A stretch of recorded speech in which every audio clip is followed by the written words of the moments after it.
After the college entrance exams, my childhood friend asked the class beauty out, planning to confess his feelings unexpectedly. Fireworks at home suddenly exploded, trapping them in a sea of flames. Seeing they were about to be burned alive, I gritted my teeth and rushed in to save them. After shielding my childhood friend from a falling window frame, my arm and cheek suffered extensive burns. My childhood friend was forced to marry me out of a sense of obligation. We've been married for 10 years. And have 2 children, yet he has never once smiled at me. He said, "If you hadn't forced me to marry you, I would have been with Wen Xiao long ago." Even the children call me an ugly monster, saying I don't deserve to be their mother. I succumbed to depression and passed away before I turned 40. In my final moments, I heard my childhood sweetheart crying into his hands, "Finally dead, I've waited so long. And now I can finally be with Wen Xiao." When I opened my eyes again, I had returned to the day my childhood sweetheart asked the class beauty to watch the fireworks. My childhood friend Qin Dayuan nudged me. "Feng Yuzhu, are you even listening? Do you think Wen Xiao will accept my confession?" With a jolt, I sprang to my feet and rushed to the mirror. There was no hideous scar on my face. My entire face was smooth, fair, and utterly flawless. I couldn't stop myself from crying. I've been reborn. "Hey, Feng Yuzhu, what's wrong? Why are you crying? Let me tell you, I don't like you. I like the class beauty, Zhang Wenxiao. Don't think your tears will make me change my mind. I'm going to confess to Wenxiao in a moment." Hearing Qin Dayuan's voice, I wiped my face. How could I forget that this scumbag was still here? Qin Dayuan guiltily touched his nose. "What my parents said about us getting married when we grew up was all nonsense. I never agreed to it. You didn't actually believe it, did you?" I snorted coldly. Of course I didn't take it seriously. You and Zhang Wenxiao are a match made in heaven, perfect for each other. A scumbag and a bitch, a perfect match, truly a match made in hell. Qin Dayuan let out a sigh. "I'm glad you understand. You're a great person, but I see you as a sister. Only when I'm with Wen Xiao does my heart truly feel alive." I shot Qin Dayuan a dirty look. "What? Is his heart not beating? Is he a dead man?" Qin Dayuan didn't notice the change in my demeanor. He pointed at the several crates of fireworks in his house and said, "I made all these fireworks for Wen Xiaoxue. Do you think she'll be so moved she cries when she sees them?" I looked at the several crates of fireworks in his house. Little did Qin Dayuan know, these fireworks were a death warrant for him and Zhang Wenxiao too in his past life. After the college entrance exams, Qin Dayuan wanted to confess his feelings to Zhang Wenxiao. He had also personally made several crates of fireworks just like this. He even invited several classmates to join in as the hype crew. The plan was for everyone to rush in and light the fireworks as soon as his confession succeeded. But before Qin Dayuan could even confess, the fireworks at his house suddenly exploded, trapping him and Zhang Wenxiao in a sea of flames. All the students were terrified. I immediately pulled out my phone and dialed 119, but the fire was too intense. If we waited for the firefighters to arrive, Qin Dayuan and Zhang Wenxiao would have been burned to a crisp. In this critical moment, Qin Dayuan was inside screaming for help. "Save me, Feng Yuzhu, come and save me." Qin Dayuan is my childhood sweetheart. We grew up together. Both our families have always taken it for granted that Dayuan and I are meant to be. Dayuan's mother would always say, "Once Yuzhu grows up, our Dayuan will marry her and bring her home." Every time, I would blush crimson, while Qin Dayuan would watch me with sparkling eyes, secretly smiling. Qin Dayuan knew I had feelings for him. That's why, when trapped in the sea of flames, he instinctively called out to me for help. The door to Qin Dayuan's house was old and poorly maintained. Sometimes it couldn't be opened from the inside. Someone had to turn the knob from the outside to get it open. Uncle Qin said the noise from fixing the door would be too disruptive for Qin Dayuan, who was preparing for the college entrance exams, so they'd wait until after the exams to repair it. Unexpectedly, before Uncle Qin could fix the door, a fire broke out. Qin Dayuan and Zhang Wenxiao were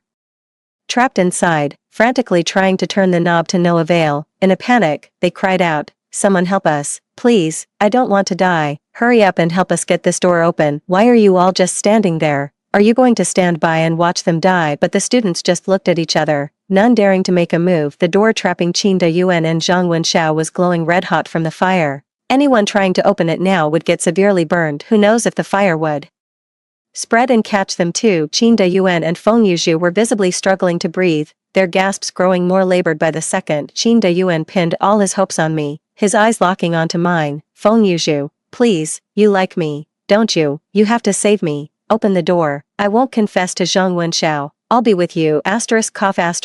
My parents treat you like their own daughter. If I die, what will happen to them? I'm their only son. Please, save me." Listening to Qin Dayuan's heart wrenching cries, my conscience was torn in two. Glancing at the door, warped and twisted by the flames, my palms were slick with sweat in the end. I simply couldn't bear the thought of watching Qin Dayuan burn to death. Gritting my teeth, I grabbed a water-soaked bedsheet, threw it over myself, and charged inside. The sensation of being burned is truly unbearable. The moment my hand touched that red-hot door, the pain made me grimace, the skin on my right hand sizzled, and my tears fell in large drops. Feng Yuzhu, hurry up, open the door. Quickly, Qin Dayuan kept urging from inside. I had to grit my teeth against the pain and keep trying to open the door. I've thought it through. My burned hand can be treated later, but if Qin Dayuan and Zhang Wenxiao die, that's 2 human lives lost. I couldn't just stand by and watch my childhood friend Qin Dayuan die. When I opened the door, I saw Qin Dayuan and Zhang Wenxiao collapsed on the floor. On the verge of losing consciousness, I immediately grabbed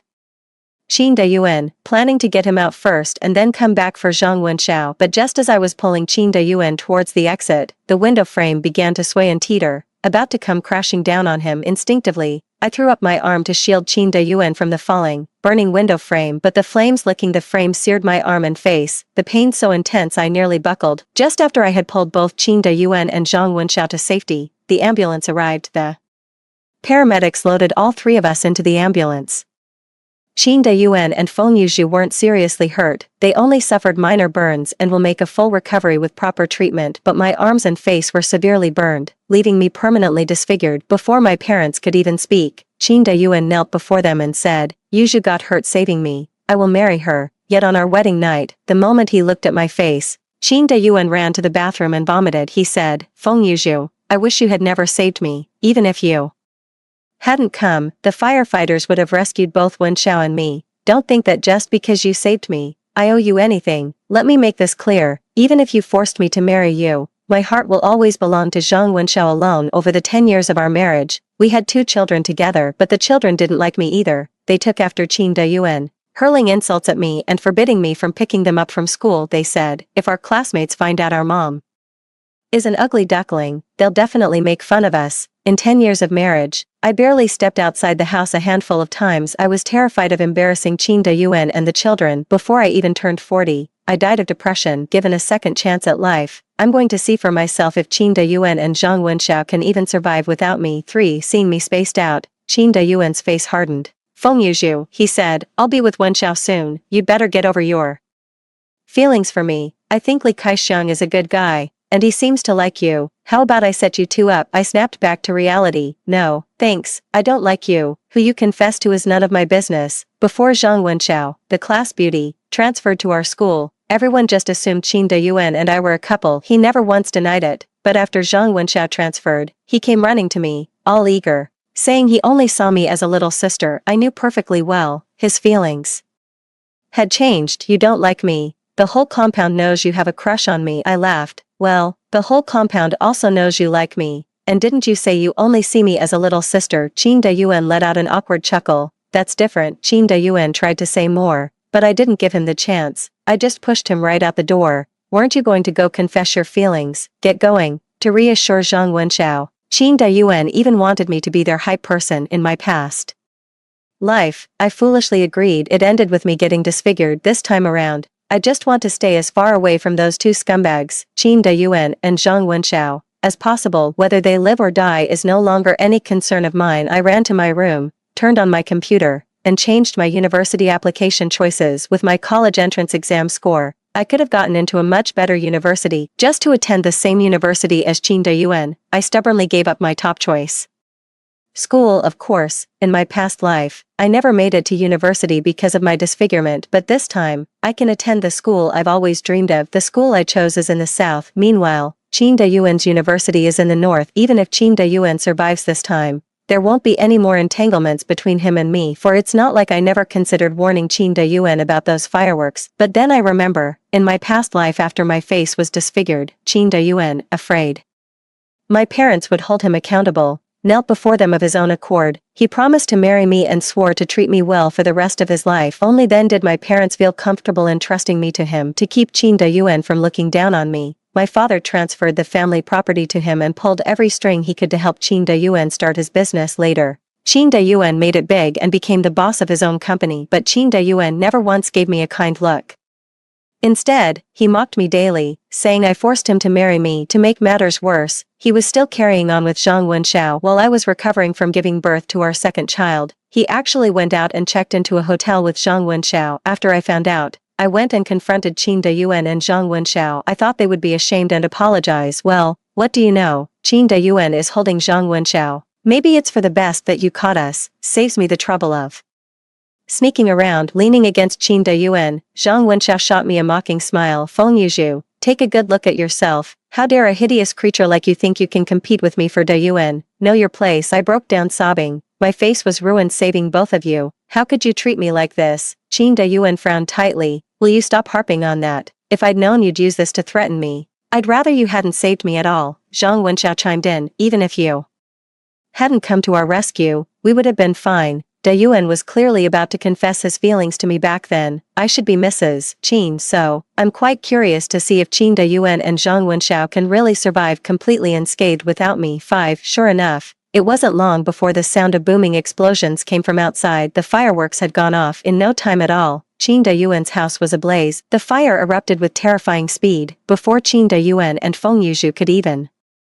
react and try to open the door to escape, they discovered, to their horror, that it wouldn't budge. Trapped inside, they could only scream for help. Help, someone help us, please, get the door open, hurry, get us out of here. Outside the house, their classmates were frantic with worry, pacing and jumping in agitation. What should we do? Should we try to save them? If you want to go, you go. I don't have the courage. Look at that fire. The door is already glowing red hot. If you try to open it, you'll get burned to a crisp. Then what do we do? They're going to die. Li Kaixiang, aren't you Qin Dayuan's best buddy? Why aren't you going to save him? Named directly, Li Kaixiang was quick to distance himself. Best buddy? What are you talking about? Why should I risk my life for him? From my window at home, I watched my classmates just standing there, wringing their hands in anxiety, just like they did in a past life. Yet not a single person went to rescue Qin Dayuan and Feng Yuzhu. In my past life, I was still the one who dialed 119 first, but this time, in their panic, those classmates actually took a full 5 minutes before they remembered to call for help, and because they weren't familiar with the address here, they stumbled over the details when reporting it, even getting the name of our residential complex wrong several times. That wasted another 2 minutes. Feng Yuzhu must have been completely exhausted. Even her cries for help had grown faint. Qin Dayuan was clearly in a bad way too, yet even at a time like this, he actually thought of me. He shouted to Li Kaixiang, go get Feng Yuzhu, she'll save me. I know she will, hurry. Prompted by Qin Dayuan's words, the other students immediately rushed to knock on my door. Feng Yuzhu, open up, Qin Dayuan's house is on fire, you have to go save him. If you don't go save him now, Qin Dayuan will burn to death. I was hoping to pretend I didn't hear, but then Li Kaixiang shouted, I know you're in there. I just saw you talking to Qin Dayuan, open the door, hurry. Well, there was no pretending I didn't hear that. If I don't open the door, knowing Li Kaixiang and his crew, they'll definitely pin the whole thing on me. They'll say I stood by and did nothing, that I wouldn't even open the door. After all, we're neighbors. It would be hard to explain myself to Uncle Qin and his family. I had no choice but to brace myself and open the door. 6. I was just sleeping. What's going on with you guys? Li Kaixiang looked at me suspiciously. With all that racket, you were still asleep. The others all started talking at once. Hey, enough talk. Feng Yuzhu, go save Qin Dayuan and Zhang Wenxiao. Quick, they're trapped in the fire. I pretended to have just noticed the fire at Qin Dayuan's house. How did it get so big? Don't ask. The fireworks he made himself exploded. His door is broken and can't be opened from the inside. Go open it for them. Hurry. If you don't, they're going to burn to death. I pretended to be scared. No, I can't. I don't dare. That door is covered in flames. If I try to save them, the fire will surely catch me. At that moment, Qin Dayuan, trapped in the sea of flames, seemed to see me. He shouted, Feng Yuzhu, come open the door. Cough. I can't hold on much longer. My classmates urged me. If you don't go now, Qin Dayuan will die. Yeah, hurry up. Stop dawdling. I asked them, why don't you go save him? My classmates were stunned by my question, glancing at each other in confusion. In the end, Li Kaixiang was the quickest to react, saying, aren't you Qin Dayuan's girlfriend? How can you stand by and do nothing? Go open the door. That's right. You and Qin Dayuan grew up together. You should be the one to save him. I widened my eyes innocently. I'm Qin Dayuan's girlfriend. You've got the wrong person, haven't you? Didn't Qin Dayuan call you all here today to witness him confessing to Zhang Wenxiao? How could I possibly be his girlfriend? Li Kai-xiang was left speechless for a moment, then blurted out in desperation, if you don't go save them, Qin Dayuan and Zhang Wenshao are going to die, but I'm too scared, the fire is so huge, would any of you dare to go in? Seeing me ask like that, no one dared to speak up anymore. Finally, a classmate mumbled timidly, the firefighters are almost here, Qin Dayuan and the others won't die, right? The next second, Qin Dayuan's agonized scream tore through the house. Ah, my face, my hands, ah. After that sound, the house fell silent. About 5 minutes later, the firefighters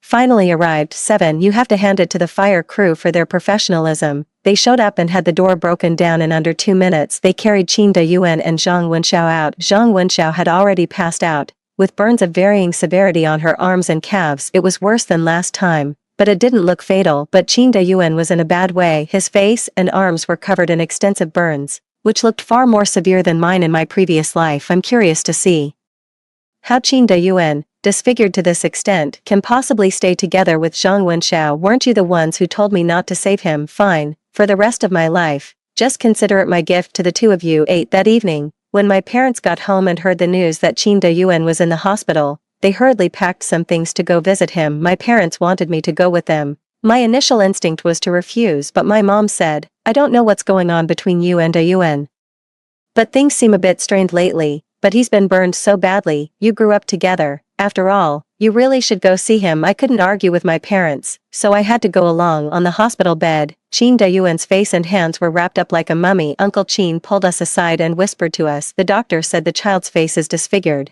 and it can't be fixed. I haven't told him yet. I'm afraid he won't be able to handle it. You, just pretend you don't know. Aunt Wang was crying so hard she could barely catch her breath. That child's life is ruined. My mother wiped away a tear too. It can't be fixed. Then, what will Dayuan do from now on? Uncle Qin clenched his fist. Dayuan said he got burned so badly because he was trying to save that girl, Zhang Wenshao. My son is burned like this, and that girl's family hasn't even shown the slightest bit of concern. If they don't give me a proper explanation, I won't let this rest. Aunt Wang took my hand. Yuzhu, I know Dayuan was foolish. He was blind to what was right in front of him. He's the one who wronged you, but you two have been the closest since you were kids. Could you go and talk some sense into him for me? To be honest, Aunt Wang has always been good to me. I really couldn't bring myself to say no to her request. 9. When I entered the hospital room, Qin Dayuan was already awake. I thought Qin Dayuan would demand to know why I didn't save him, but the first thing he said when he saw me was, Feng Yuzhu, have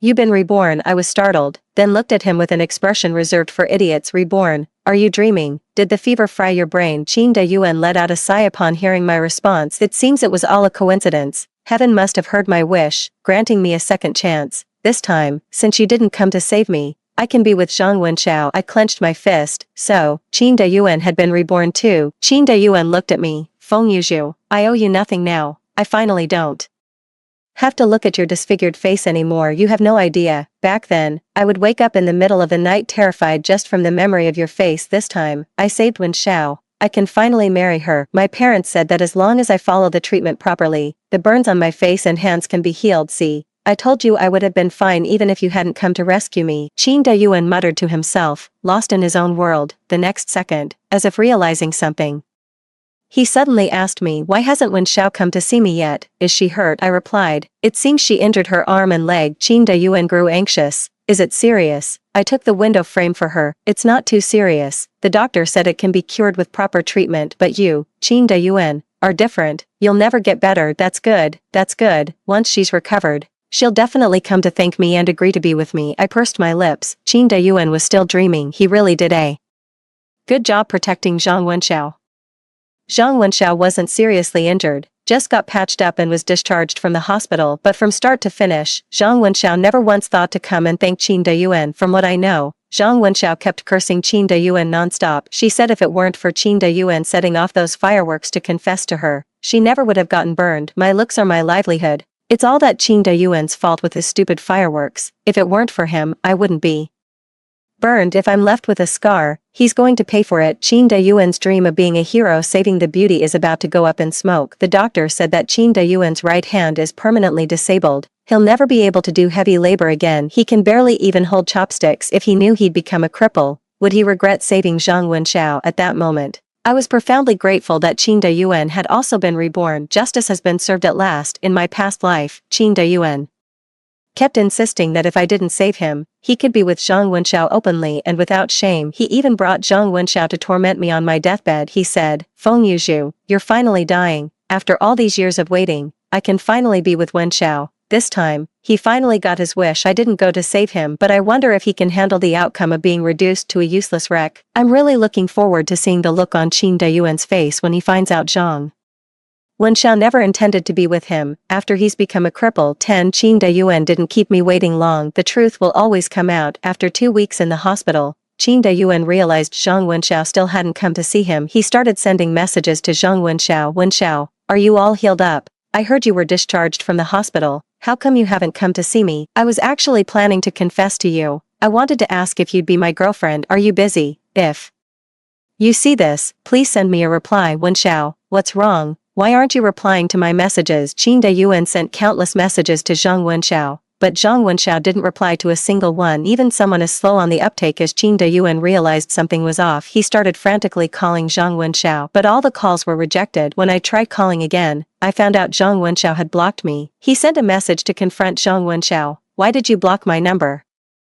The only reply was a red exclamation mark. Qin Dayuan had no choice but to frantically at Zhang Wenxiao in the class group chat. "Did you block me? Why, Zhang Wenxiao? What's your problem? I just saved you. And you turn around and block me. Didn't you say you liked me? Didn't you say you'd be with me if I dumped Feng Yuzhu?" Under the barrage of Qin Dayuan's messages, Zhang Wenxiao finally reached her breaking point. She lashed out in the group chat. "How dare you say you saved me, if you hadn't been such an idiot making fireworks? Would they have exploded? I was supposed to become a star. Look at my arm now. How can I possibly still do that? You've destroyed my dream, and you still expect me to be grateful." Qin Dayuan was taken aback. "But if I hadn't saved you by blocking that window frame, you'd have been burned to death. I got severely burned for you. The doctor says it'll take a long time to heal." Zhang Wenxiao shot back. "Screw you, you idiot. If it weren't for you, there wouldn't have been a fire in the first place." Zhang Wenxiao at Qin Dayuan. "Wait a minute, you said you can be cured." Qin Dayuan. "Yeah, the doctor said I can be cured, but it'll take a while. Feeling sorry for me." Zhang Wenxiao sent an exasperated emoji.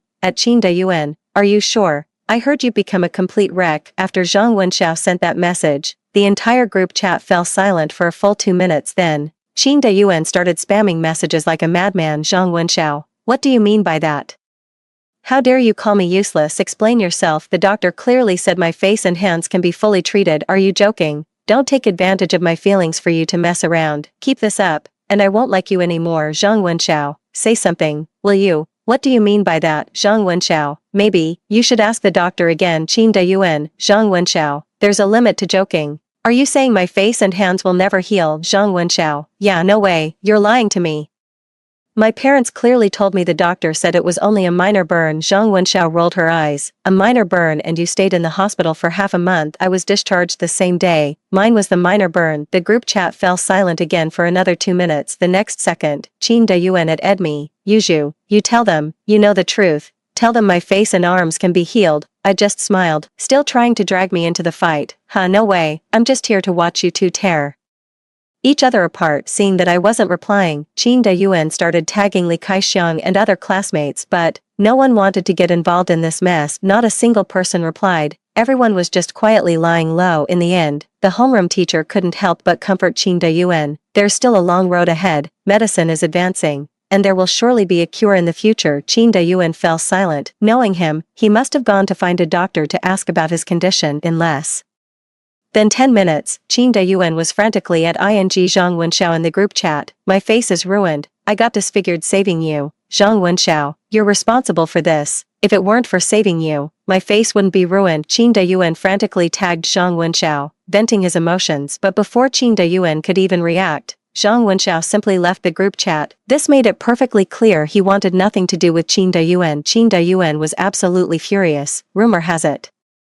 he smashes several basins a day in the hospital. He won't even eat the moment you try to feed him. He snatches the bowl and smashes it on the floor. When my mother heard, she sighed and said, "I never realized Qin Dayuan had such a terrible temper. It's a good thing he's not with our Yuzhu. With her gentle nature, she'd surely be bullied." My father chimed in, "Exactly, he was a decent boy when he was young. How did he turn out so badly?" "My parents don't know this, but in my past life, I was with Qin Dayuan, just as my mom said. I really put up with a lot of grief from him, but thankfully, that's all over now. In this lifetime, Qin Dayuan won't get a single chance to make me suffer again. I thought that was the end of it. To my surprise, just a few days later, I actually saw Qin Dayuan on line 11 on screen. Qin Dayuan appeared disheveled, his face and hands swathed in thick bandages, leaving only his eyes and mouth exposed. Despite the tight wrappings, dark yellow fluid seeped through the bandages covering his skin. One didn't need to see to imagine the state of his ravaged skin. He broke down in tears on camera, saying he was disfigured saving his girlfriend, only for her to reject him and dump him because of it. He said, "Zhang Wenxiao, I don't blame you. I know it's hard for you to accept my face right now, but you have to understand, if I hadn't taken that window frame for you, it would be you who was disfigured. You can't just abandon me like this." In the video, Qin Dayuan was weeping and wailing, presenting himself as a pitiful man abandoned by his girlfriend. Since it was local, many people in our city came across this video. Many netizens commented below, "Can we dox this woman? He saved her, and she just turns around and dumps her boyfriend. What kind of person does something like that?" I've seen plenty of women like her. They're opportunistic and disloyal. Once they think a guy is useless, they just break up with him. Zhang Wenxiao, you'd better come out and face the online mob. The power of netizens is formidable. In less than an hour, all of Zhang Wenxiao's personal information had been dug up. Qin Dayuan hypocritically advised netizens, "My girlfriend just had a momentary lapse in judgment. Please don't go and criticize her. I believe once she comes to her senses, she'll return to my side." However, no matter how much netizens and Qin Dayuan tried to tag Zhang Wenxiao, she gave no response whatsoever. This really doesn't seem like Zhang Wenxiao's style at all. Knowing Zhang Wenxiao, she's definitely brewing up something major. 12 Sure enough, the very next day, Zhang Wenxiao went live to clap back at Qin Dayuan. She even invited several classmates who were present that day, including Qin Dayuan's good buddy, Li Kaixiang. She said the fireworks that exploded were Qin Dayuan's doing. "He was planning to confess to me that day, and I was going to turn him down, but before I could even get the words out, the fireworks went off." That window frame was clearly falling right toward Qin Dayuan. "He didn't get disfigured saving me at all." These classmates behind me were there at the scene, they can back me up. Qin Dayuan fabricated all these lies just to chase clout. I hope he realizes his mistake. For the sake of our shared history as classmates, I won't pursue legal action against Qin Dayuan. After Feng Yuzhu finished speaking, the classmates behind her all started chiming in, recounting the events of that day. What they said was more or less the same as Zhang Wenxiao's account. Li Kaixiang said, "Qin Dayuan, you're my buddy, and I really don't want to see you keep making the same mistakes. I feel terrible about what happened to your face, but you can't drag Zhang Wenxiao into this mess. She's clearly not your girlfriend, and you didn't save her. Please stop trying to guilt trip her." Netizens were completely confused by the whole situation. What on earth is going on? Did he save her or not? I think it's hopeless. My guess is the guy got disfigured, can't find a girlfriend, so now he's trying to pin it on this woman. Not necessarily, I think. What the guy is saying sounds pretty genuine. Don't comment without knowing the full story. I'll wait here for the outcome. Watching Feng Yuzhu speak with such conviction, I had to give her credit. She's quite clever. Really, her arguments were a mix of truth and lies, making it hard to tell right from wrong. And with all her classmates backing her up, it seems she's handed out quite a few favors. I wonder how Qin Dayuan will respond. 13 It wasn't long before my phone rang from an unknown number. As soon as I answered, Qin Dayuan's sinister voice came through. "Feng Yuzhu, you have to help me. If you just post a clarification online saying you saw me rescue Zhang Wenxiao, the netizens will definitely believe me. That bitch Zhang Wenxiao, I saved her life. Not only is she ungrateful, but she has the nerve to slander me like this. Weren't you the one who tried to emotionally blackmail her first, Qin Dayuan? You and Zhang Wenxiao really are a perfect match." Qin Dayuan was stunned for a moment, brushed off my sarcasm, and begged me again, "You're the only one who can help me now. Li Kaixiang and the others have all been bought off by Zhang Wenxiao. Those bastards. Just wait until I get my hands on them." "Feng Yuzhu, we grew up together. You'll definitely help me, right?" "I've already told you, whatever is going on between you and Zhang Wenxiao has nothing to do with me. Don't call me again." With that, I hung up the phone, completely ignoring Qin Dayuan's furious shouts on the other end of the line. I blocked that number too. The situation between Qin Dayuan and Zhang Wenxiao has blown up online. At this point, public opinion is subtly leaning in Zhang Wenxiao's favor. After all, she has quite a few witnesses on her side. Qin Dayuan's scheme backfired spectacularly. He tried to morally blackmail Zhang Wenxiao, but ended up becoming a public enemy himself. After I clicked dislike on the video of Qin Dayuan and Zhang Wenxiao hurling insults at each other, the platform stopped recommending their content to me. Just as I expected, I enjoyed several days of peace and quiet. I thought that was the last I'd ever have to do with Qin Dayuan in this lifetime, but just 1 week before I was due to report to university, Uncle Qin knocked on our door. Uncle Qin said, ever since Dayuan found out his face and hands would never heal properly, he's given up on himself. He keeps muttering that it shouldn't have been him, that it wasn't supposed to be this way, that the one who should have been disfigured was Yuju.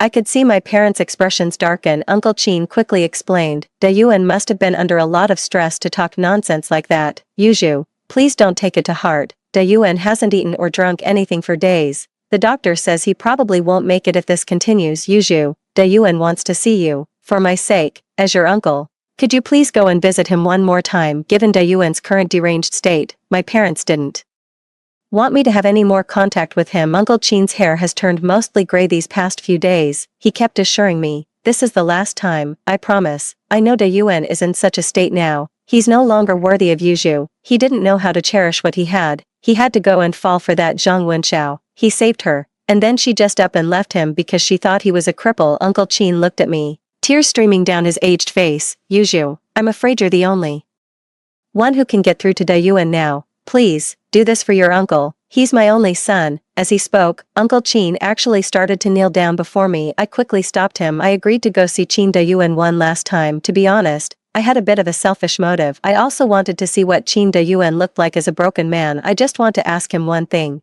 Do you regret it? 12. The moment Qin Dayuan saw me, he forced an awkward smile paired with his disfigured face. It was utterly unsettling. His face was so pitted and scarred you could plant vegetables in it. It's far worse than it was in my last life. Yuju, I regret it now. You were supposed to come and save me. Let's go back to our previous life. Back then, you were disfigured saving me. I didn't hold it against you. I married you and we had 2 children. Our family of 4 was so happy. Yuju, for the sake of our past life, will you stay with me in this one? I let out a soft chuckle and asked him, were we really happy in our past life? Qin Dayuan was momentarily speechless, then replied, of course.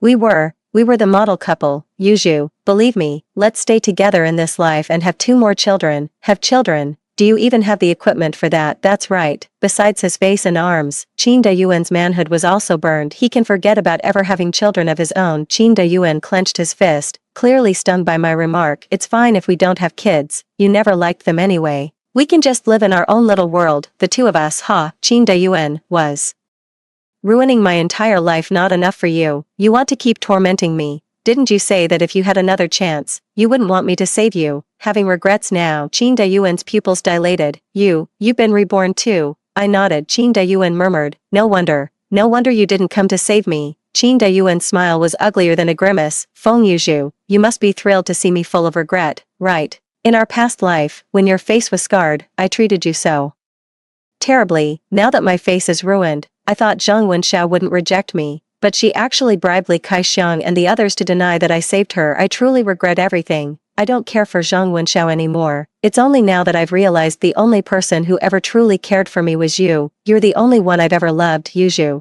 can you ever forgive me? In this lifetime, let's be together properly. Give me a chance to make it up to you. Qin Dayuan keeps professing his love for me, but in truth, he only loves himself. In my past life, when my face was disfigured, he said he loved Zhang Wenxiao. In this life, when his face was disfigured and Zhang Wenxiao rejected him, he claims I am his one true love. I looked at him with contempt. You want to be with me? Take a look in the mirror. Are you even worthy? Qin Dayuan stood there with his mouth agape, staring at me blankly. He was laughing one moment and crying the next, looking completely unhinged. Sensing something was wrong, I turned to leave, but the next second, Qin Dayuan pulled a fruit knife from under the pillow and lunged at me. If we can't be together in this life, then let's die together. In the next life, I swear I'll treat you right. But before the knife could reach me, I kicked Qin Dayuan away. Ha, looks like that month and a half of taekwondo wasn't a waste after all. Might not work on others, but it's more than enough for a weakling who's been bedridden for 2 months. The hospital surveillance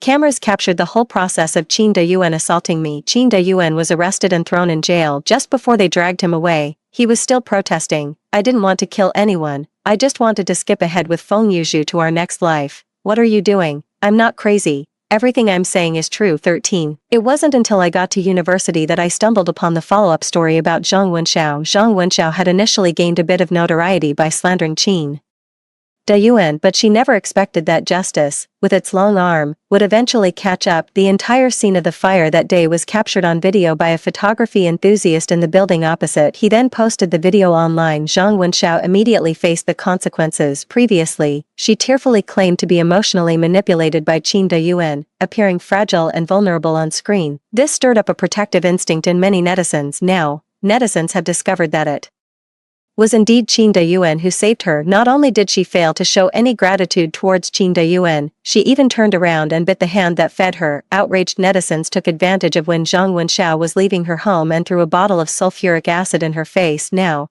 just like Qin Dayuan, her face is disfigured. In my past life, Qin Dayuan and Zhang Wenxiao kept insisting they didn't want me to save them. In this lifetime, I've finally lived up to their expectations. I'm going to start living my own life now. The end. Story 2. On my 25th birthday, Fu Shichuan left me standing alone outside the marriage registration office so he could go watch the northern lights with his stepsister. I used to believe our 7-year relationship was unbreakable, until the sight of him walking away shattered that illusion completely. Be a good girl and wait for me, he texted, as if placating a misbehaving pet. But this time, I'm done waiting. I tore the wedding dress to shreds, burned the love letters, and boarded a flight to Zurich. Later, Fu Shichuan chased me abroad like a madman, his eyes red as he begged for my forgiveness. Looking at his rain-soaked, wretched figure, I let out a soft laugh. Mr. Fu, you're in my boyfriend's way. 1. The bronze bell at the Civil Affairs Bureau tolled 9 times. The sunlight stretched Fu Shichuan's shadow long and thin, slanting across the train of my wedding gown. As he glanced at his watch, the matching couple's bracelet on his wrist flashed a cold gleam, the one I gave him for his birthday last year. Now, it seemed to reflect Shen Yao's sly smile. You're here, he said, his tone as flat as if he were commenting on the weather. I clutched the application form, damp with sweat, watching Shen Yao wave 2 plane tickets. Her peach-colored nails shimmered with an eerie glow in the sunlight. Oh, Sister Yi, you're here. My brother and I were supposed to go abroad on a trip today. What a shame, she said, her eyes lifting at the corners as she deliberately leaned closer to Fu Shichuan's side. I noticed the silver pendant hanging around her neck was identical to the one faintly visible on Fu Shichuan's chest. Fu Shichuan glanced at the long line inside the Civil Affairs Bureau, a slight frown creasing his brow. What's the rush? I'll take you as soon as Yiwani and I get our marriage certificate. His voice, mingled with the cicada's drone, drifted into my ears, sending a chill through my entire body. So, in his heart, marriage was nothing more than an itinerary that could be paused at any time. Shen Yao tugged at his sleeve with a pout. But, brother, there are so many people inside. By the time you're finished, you'll miss your flight. She tilted her head, her innocent gaze sharp as a poisoned arrow. If we miss this aurora, who knows when we'll get another chance like this. Fu Shichuan's hesitation lasted only a second, but it was long enough for me to see the choice in his eyes. We can get the marriage certificate anytime, he said, turning to me with a placating tone. I'll go with Yao Yao to see the aurora first. Be a good girl and wait for me to come back. My throat tightened. The vows I had prepared turned to bitter ash on my tongue. Shen Yao had already pulled Fu Shichuan away. When she turned back to make a face at me, I was suddenly reminded of that rainy night 7 years ago. A little girl, soaked to the bone, was huddled at the entrance of the Fu family villa. It was I who carried her inside, dried her hair, and gave her warm milk to drink. I just knew Sister Yi was the best. Her saccharine voice drifted over. We'll bring you back a present. The black Maybach sped off, kicking up dust. I stared at the empty road. Suddenly, the pearl embellishments on my wedding gown began to rain down, clattering against the asphalt with a sharp, brittle pain. My phone buzzed in my pocket, the screen lighting up with Fu Shichuan's contact name. My hands trembling, I tapped to open it. There was only one short line. The key is in the usual spot.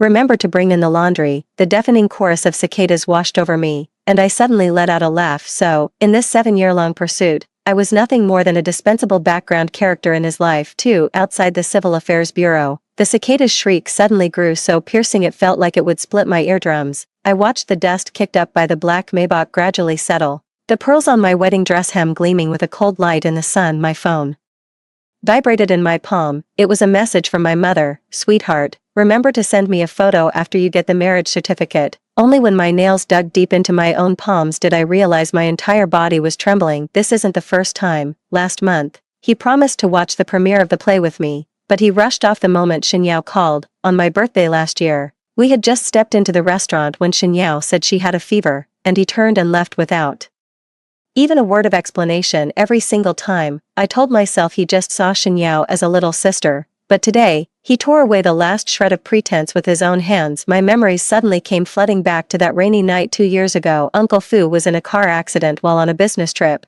It was Xinyao's mother who drove him to the hospital. The day Xinyao moved into the Fu household after our parents remarried, she clung to my arm and sweetly called me sister, but there was a strange glint in her eyes that I couldn't quite decipher. From that moment on, it felt like my life had been put on pause. The cat we were supposed to adopt together became Xinyao's birthday present. The graduation trip we had planned turned into a getaway for just him and Xinyao. Even the proposal I had been longing for was interrupted by her plea of, brother, come with me to my piano competition. Whenever I confronted him, hurt and confused, he would always say, Yao Yao feels insecure.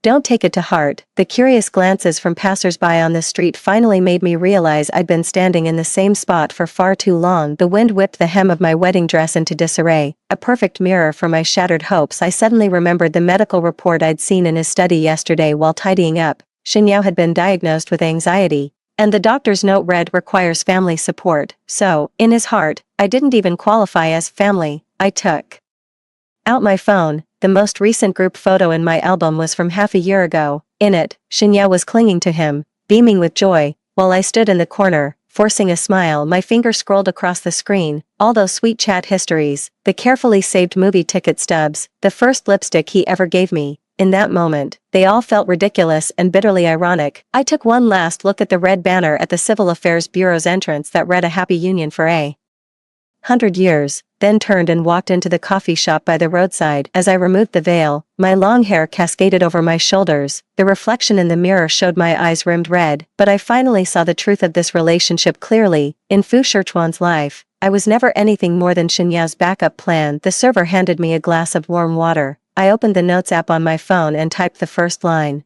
Yuani's rebirth plan begins today. The sunlight outside the window was just as dazzling, but this time, I was determined not to be a supporting character in someone else's story. 3. It wasn't until the motion sensor light in the foyer flickered on that I realized I had been sitting motionless in the back of the taxi for 40 minutes. The hem of my wedding dress was dusted with plain tree catkins from the street. The diamond hairpin dug painfully into my temple. The reflection in the mirror looked like the lead in some absurd silent film. You're back, sweetheart. My father leaned out from the kitchen, an apron tied around his waist. A half-cut tomato on the chopping board was still oozing juice. Where's Xiao Fu? What would you two like for lunch? The silver at his temples glinted softly under the warm yellow light, making a metallic taste rise in my throat. My fingers tightened abruptly around my pro clutch, the metal chain biting deep into my palm. He had an urgent matter come up. We'll get the marriage certificate another time. Before the words had fully left my mouth, my mother came downstairs cradling a neatly folded wedding quilt. The satin, embroidered with twin lotus flowers, glowed with a gentle sheen in the crook of her arm. How could this happen? My mother's gasp mingled with the dull thud of the quilt hitting the floor. Today is your 25th birthday, and the date was set long ago. Her voice trailed off. Probably noticing my rigid posture and red-rimmed eyes, my father's cleaver slammed down on the cutting board with a heavy thud, sending ripples through the water in the glass. The air suddenly congealed, heavy as lead. I bent down to pick up the wedding quilt. The icy chill of the satin spread from my fingertips. It really was just an accident, he said. Next week he'd. The lie caught in my throat as a flood of all the stolen next time Xinyao had taken from me suddenly surged up. Last year, he said next time he'd take me to see the cherry blossoms, but he ended up taking Xinyao to Kyoto. Last month, he promised next time he'd celebrate my birthday with me, only to get blind drunk at Xinyao's victory party. My father silently turned off the gas stove, and the hum of the range had gradually faded away. He walked over to me, his rough palm gently brushed past my reddened eyes. This man who once lifted me high above his head, his voice thick with unmistakable heartache, asked, "Sweetheart, tell Daddy, did he hurt you?" The tears came in a sudden flood. I threw myself into my father's arms, the beaded ornaments on my wedding dress pressed painfully into my skin. But it was nothing compared to the dense, dull ache in my chest. My mother, trembling, drew me into her embrace. The scent of jasmine in her hair mingled with the saltiness of tears, brewing into a bitter cup in the fading light. The setting sun outside the window stretched our three shadows long across the floor, piecing them together like a fragmented jigsaw puzzle. For on the 7th day after Fu Shichuan left, I folded the wedding dress and placed it at the very bottom of the camphorwood chest.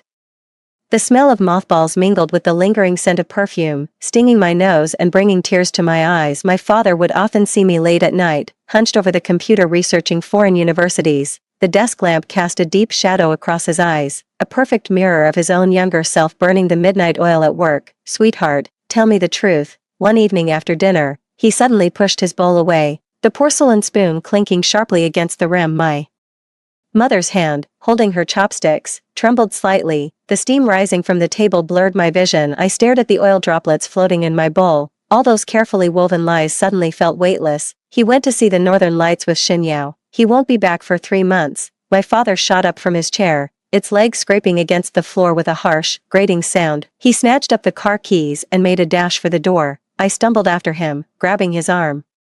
Dad, don't go. My fingernails dug deep into the thick wool of his sweater. It's no use, he doesn't care at all. In that moment, the countless nights of being stood up, Xinyao's taunting gaze, and Fu Shichuan's dismissive next time, all of it coalesced into razor-sharp blades, slicing my heart to pieces. Mother covered her mouth, her sobs muffled. Father's chest heaved violently before he finally sank heavily onto the sofa. His white hair looked painfully stark under the light, reminding me of when he carried me up Mount Tai as a child, his back as straight and unyielding as a mountain. But now, that mountain seemed to have hunched over in an instant. Dad, I want to study abroad. I knelt before him, holding his calloused hands. I've applied to a biology lab at ETH Zurich. The interview is next week. My fingertips brushed against the thick calluses on his palms. Marks left from hauling bricks to save up for my tuition. My father's hand trembled as he cupped my face, his thumb wiping the tear from the corner of my eye. If you want to go, then go. I'll see you off. 3 months was enough time for the wound to scab over. I wrote recommendation letters in the lab late at night and memorized vocabulary in the morning light. Fu Shichuan's social media feed was a constant stream of updates, skiing, diving, Michelin-starred restaurants, but my shadow never appeared in them again. Then, on a stormy night,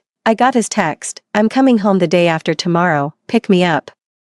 From the airport, the message glowed on the screen for a long time before I finally dragged it to the trash. Rain tapped against the window pane outside, staring at my reflection in the mirror, goggles on, adjusting the microscope. I suddenly laughed. Yuani, once trapped in a cycle of waiting, had finally found a crack of new life in the folds of time. When Fu Shichuan landed, he was greeted only by the empty airport terminal. I was already on a flight to Zurich, watching the clouds turn like poetry outside the window, each one etched with freedom. 5. The morning mist hadn't yet lifted beyond the floor-to-ceiling windows. Fu Shichuan dialed my number for the 3rd time, only to hear the automated female voice repeat, "The number you have dialed is no longer in service." Irritated, he loosened his tie. His gaze swept over the dusty pair of couple's slippers by the entrance. Mine had long since vanished. "Don't be mad, big brother." Xinyao wrapped her arms around his waist from behind.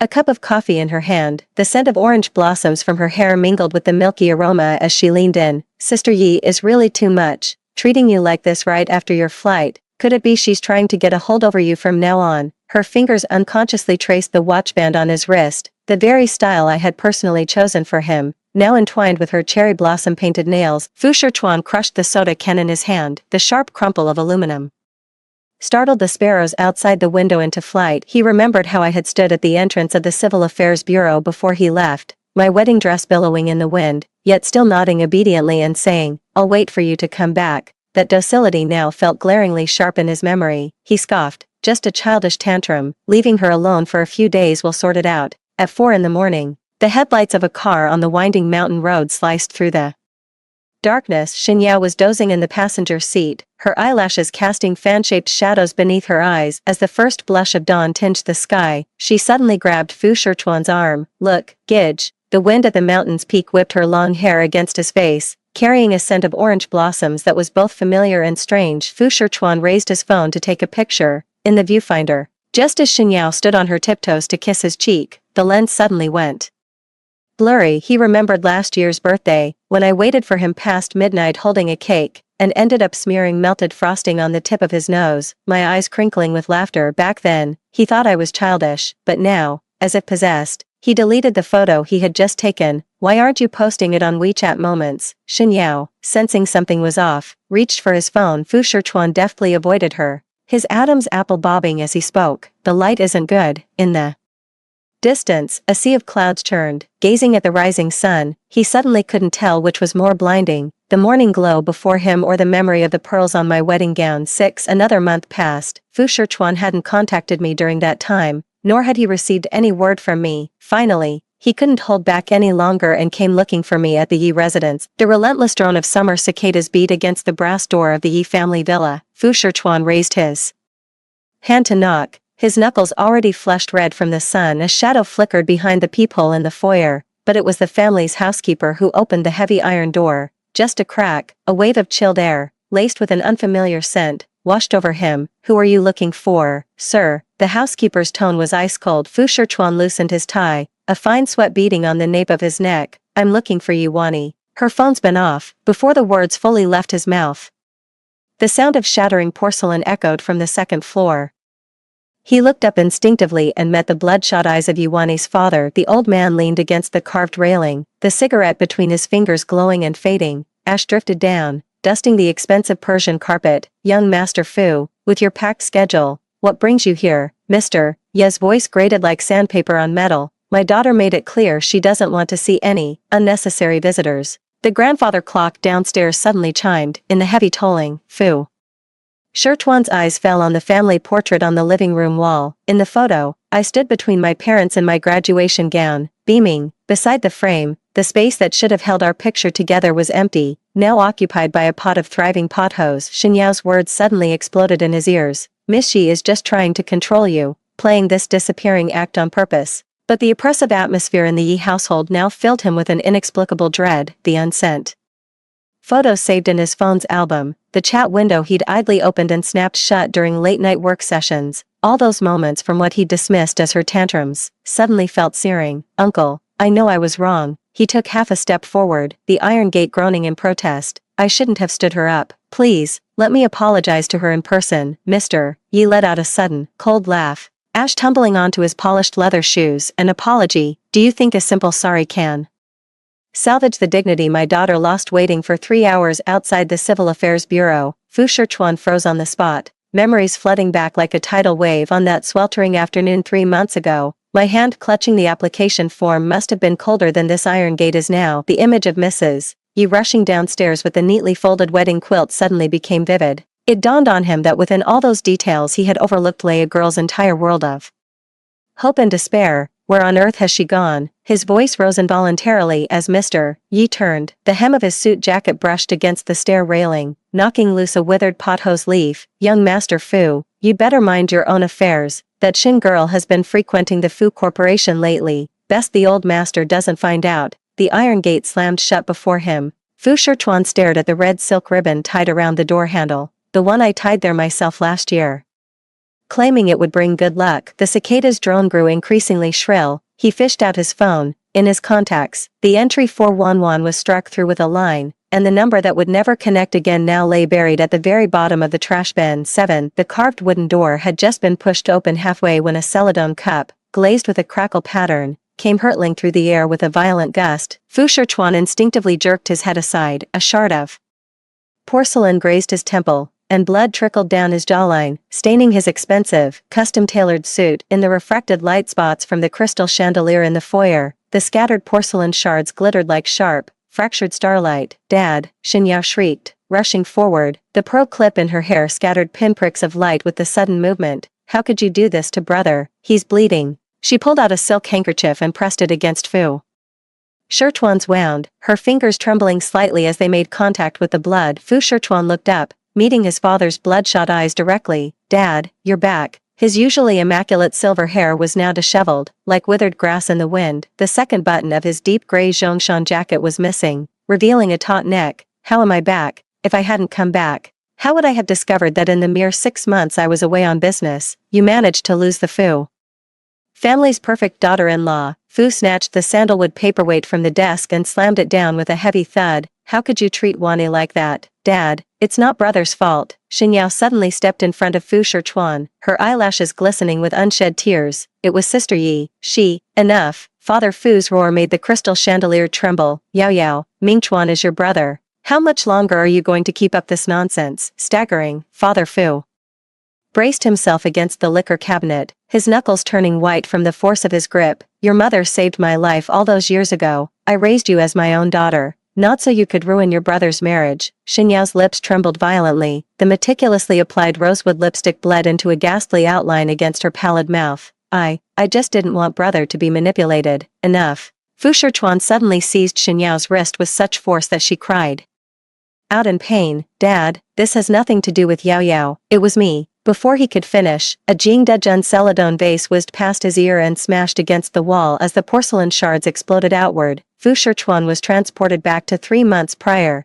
to the image of pearls scattering from my wedding gown and rolling across the ground outside the Civil Affairs Bureau. Old Mr. Fu's chest heaved so violently it was visible even from 3 paces away. His aged voice was laced with a tremor of utter despair. Back then, Wani's mother saved your mother during that difficult birth. On her deathbed, your mother clutched my hand and said, Old Fu, you must make sure Wani finds happiness. And this is how you make her happy. Xinyao's sobbing cut off abruptly. Fu Shichuan stared at the wreckage strewn across the floor. A trickle of blood from his temple dripped into his eye, the sting making his eyes red and ate. The instant Xinyao's sobs ceased, the gilded, carved door was thrown open. The scent of Chanel No. 5 rushed in, carried on the sound of frantic footsteps. Mrs. Shen stormed in on 10-centimeter red-soled heels, her pearl earrings swinging violently. Old Fu, what on earth are you doing? You're scaring the child. She spread her arms to shield the trembling Xinyao behind her. A finger tipped in crimson polish pointed accusingly at the chaos. Just look at what you've done to this house,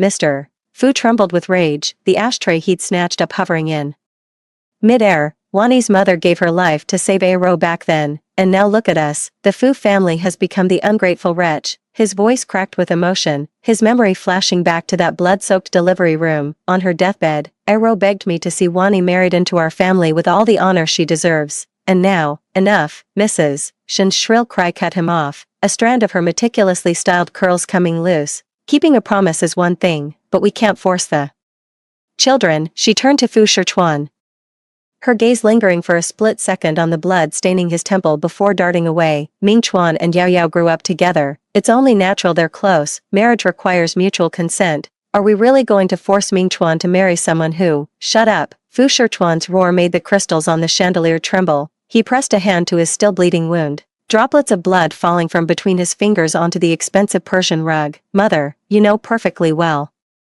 what Wani means to me. Before he could finish, Xinyao suddenly collapsed to the floor, burying her face in her hands with a wail. It's all my fault. I'm the problem. I never should have come to the Fu house and made everything so difficult for everyone. Mrs. Shen immediately crouched down and wrapped her arms around her daughter, shooting a venomous glare at Mr. Fu. Look what you've driven her to. If I hadn't driven you to the hospital all those years ago, you'd be rotting in some gutter right now. Her words landed like a sledgehammer, instantly freezing the already tense atmosphere. Mr. Fu's hand fell limply to his side, the ashtray thudded onto the coffee table, stirring up a cloud of dust in the quiet room. Fu Shichuan watched the unfolding drama, a throbbing pulse beating at his temples. In his memory, Mrs. Shen had always been gentle and poised, but now she resembled a mother beast with her hackles raised. He suddenly remembered his childhood, whenever he and I had a falling out. Mrs. Shen would smile and say, Ming Chuan must yield to Wani, but now, those hypocritical masks had finally been torn to shreds under the strain of self-interest and harsh truth. 9. Fu Mingchuan listened to the rising and falling cries behind him,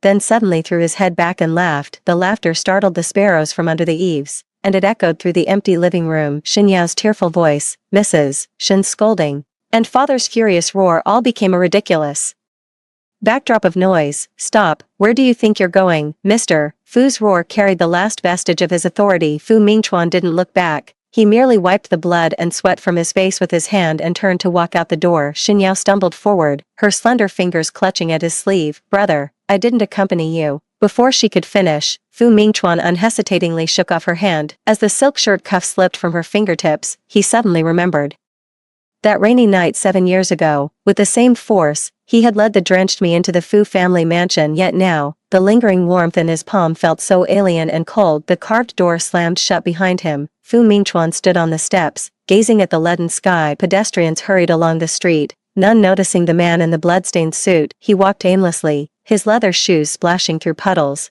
the spray dampening his trouser cuffs as the first raindrop landed on the wound at his temple. Fu Mingchuan finally felt the pain. Then, the rain poured down in sheets, drenching him completely. Memories, like old photographs washed by rain, slowly came into focus. My hand clutching the application form at the Civil Affairs Bureau trembled so violently I could barely hold the paper. The messages I sent him from the late-night lab were laced with weary yet tender concern. On his birthday, I waited with a cake until 3 in the morning, left to make a wish over extinguished candles. His knee slammed hard onto the bluestone pavement, yet Fu Mingchuan felt no pain. Rainwater mingled with tears slid into his mouth, bitter and salty. Staring at the blurred streetlights through the curtain of rain, he finally saw clearly how absurd these years had been. All the tenderness he had overlooked, all the sincerity he had trampled, now surged over him like a tidal wave, drowning him completely. Yuani, his voice was swallowed by the rain, yet it echoed relentlessly in the depths of his heart. It turned out that long ago, each time he pushed me away, he had already lost the most precious thing in his life, and this torrential downpour finally washed away all his arrogance and conceit, leaving behind nothing but a hollow, cavernous regret. 10. The sharp sting of antiseptic flooded his nostrils. Fu Shichuan's eyes snapped open,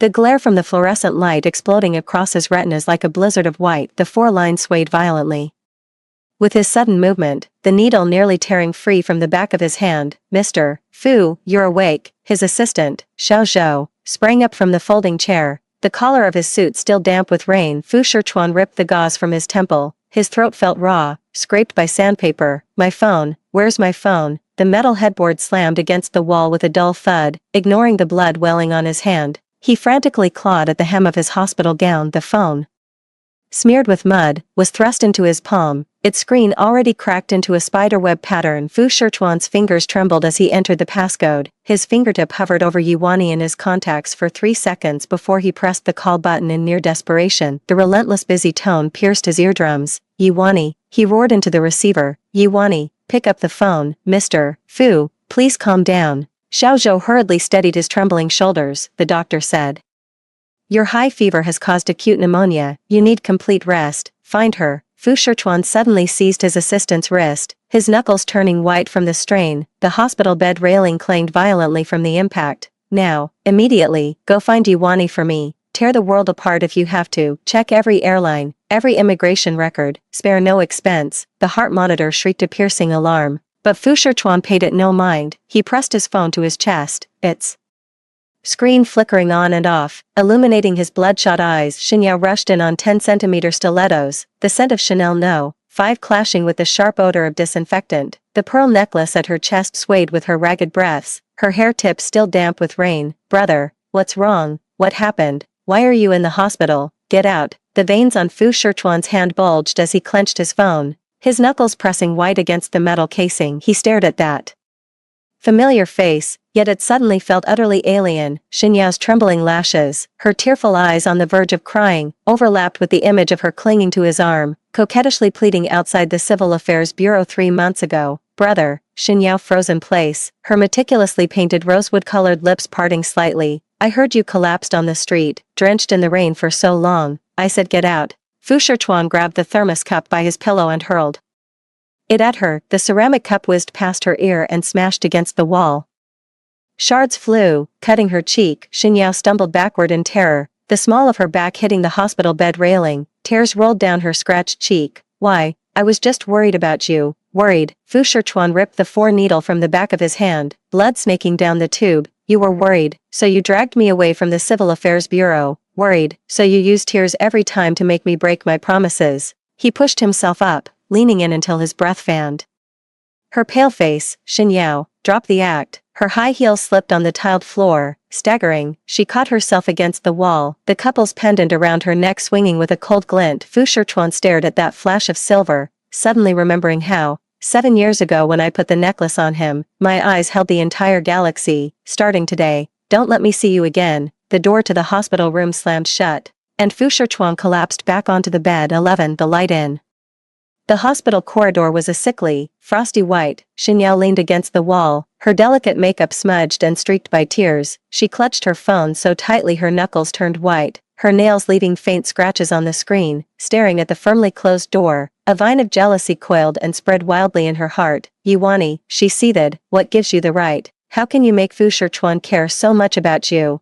Memories of the past washed over her like a tide. She recalled all the time she had spent with Fu Shichuan, the carefully crafted gentleness and dependence she had shown, all of it shattered to pieces in the face of Yuani. I used to think that as long as I stayed by Fu Shichuan's side, he would eventually see my worth, but now, For the sake of that woman I've hurt time and again, he's being so utterly ruthless to me. Xinyao bit her lower lip, a flicker of malice passing through her eyes. With trembling fingers, she dialed a number from her phone.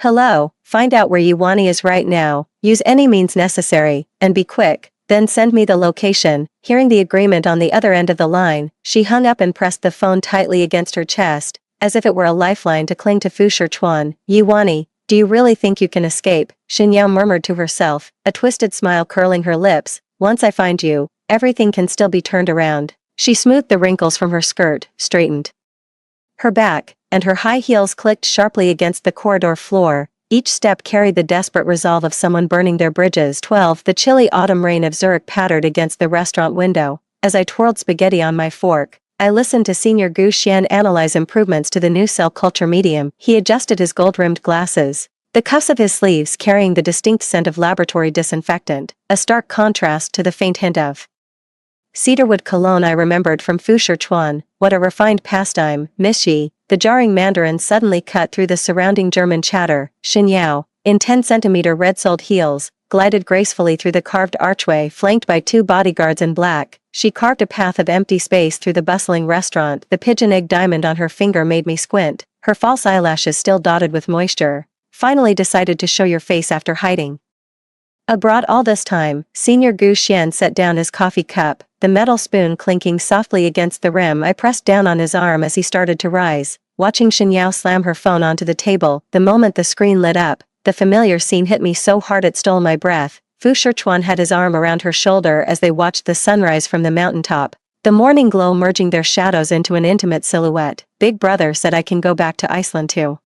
See the northern lights anytime I want, as long as it makes me happy. As Xinyao leaned in, the scent of Chanel No. 5, laced with malice, washed over me. Her wine-red polished fingernail traced Fu Shichuan's face in the photo. Sister Yi, do you think he remembers you right now? Oh, by the way, he was calling my name even when he was in the hospital. Outside the glass window, the rain suddenly intensified, droplets drumming a sharp, staccato rhythm against the awning. I picked up my napkin and dabbed the corner of my mouth. Under Xinyao's stunned gaze, I gently pushed the phone back toward her. Miss Shen, I recall Uncle Fu saying that the Fu family's daughter-in-law must maintain a basic level of decorum. I pointed at the couple's pendant swaying on her chest in the photo. But then, parading around with another woman's fiancé's token does seem rather in keeping with your usual style. Senior Gu Xian let out a soft chuckle. He pulled a handkerchief from his suit's inner pocket and dabbed his lips with an elegant grace. Madam, if you're here to sell tourist souvenirs, I'm afraid we're not interested. As he stood up, a scent of cedar and fresh grass wafted around him, and he positioned himself firmly in front of me. Now, please leave. Xinyao's face flushed and paled in quick succession. When she snatched up her phone, the tempered glass screen protector cracked with a spiderweb pattern. Before turning away, she shot me a venomous glare. Yuani, don't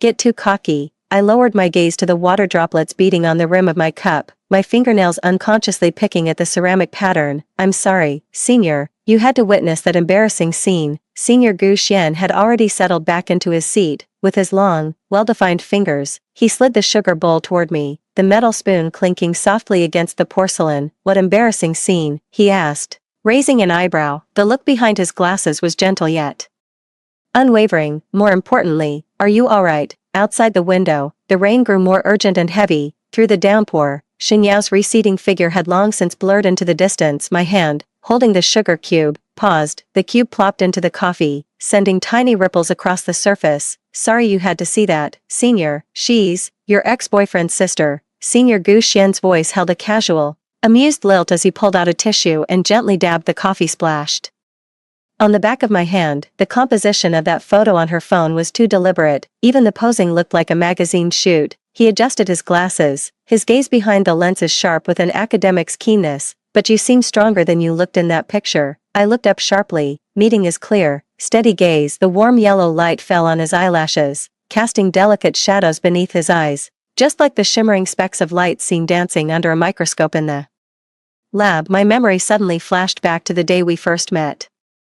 He stood before the genetic map, explaining the experimental steps to me. A half-eaten chocolate bar peeked out from his lab coat pocket. A reward, he said, for students pulling all-nighters. Actually, I should apologize, Senior Gu Xian said, suddenly serious. His slender fingers tapped lightly on the table. I shouldn't have used such a harsh tone just now. It's just that I couldn't bear to see. His voice trailed off abruptly, but the tips of his ears quietly flushed pink. 13. The deep autumn in Zurich arrived without warning, the maple leaves frost-stricken and fallen, carpeting the path outside the laboratory like scattered gold. I was walking to the office with my lab reports when I overheard whispers coming from around the corridor corner. I heard that Chinese girl got into the lab through improper means. No wonder she's always alone. She must have a guilty conscience. A crumpled ball of paper suddenly flew from behind. A white A4 sheet tracing an arc through the air, it landed at my feet and unfurled, revealing the words homewrecker scrawled in bold red ink. I bent down to pick it up, and when I looked up, I saw Xinyao leaning against the ornate doorframe, a triumphant smirk on her lips. She was surrounded by a few blonde, blue-eyed girls who were all pointing and whispering in my direction. Miss Shi, you're looking rather pale, Xinyao said, striding over in her knee-high boots,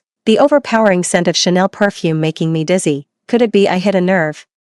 Feeling guilty, she deliberately raised her voice. After all, breaking up someone's family isn't exactly something you'd want getting around, is it? I clenched the report in my hand, my fingernails digging crescent-shaped dents into its hardcover ever since she found me here. This scene has played out almost every single day. My inbox was flooded with anonymous complaints, my lab samples were mysteriously swapped, and even a professor subtly inquired about my connection to the Fu Corporation. Xinyao, what exactly do you want? I finally spoke up, my voice echoing in the empty hallway. What do I want? She suddenly leaned in, her warm breath hitting my ear. I want you to leave Fu Shichuan, leave Zurich, and disappear from his world forever. She straightened up, pulled a stack of photos from her bag, and flung them in front of me. If you don't want these photos to get out, you'll do as you're told. In the photo, Fu Shichuan was rushing me, burning with fever, into the hospital.